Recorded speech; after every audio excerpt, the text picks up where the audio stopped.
Today on Tricro Studios, we do a comparison between the Gibson Les Paul Studio and the Fender American Professional 2 Stratocaster.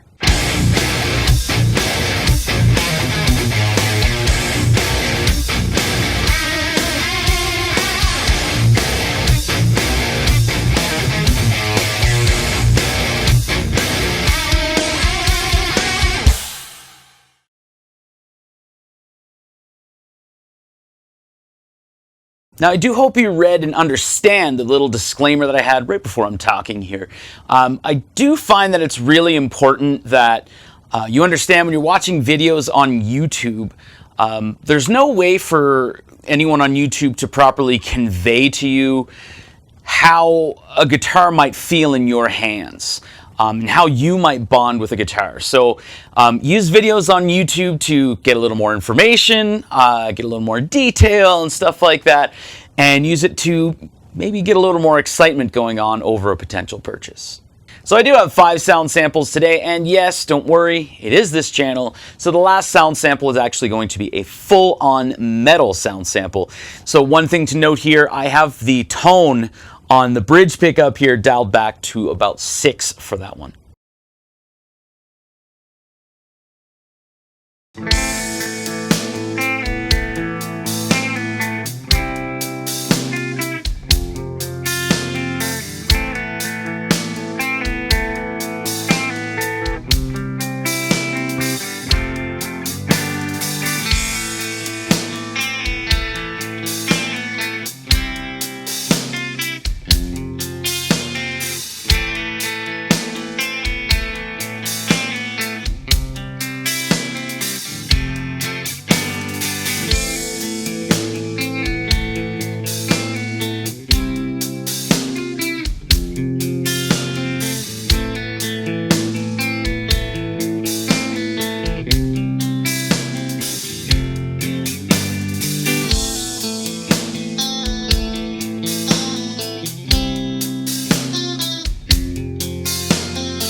All right, there you go. There were the sound samples for the Gibson Les Paul Studio and the Fender American Professional 2 Stratocaster.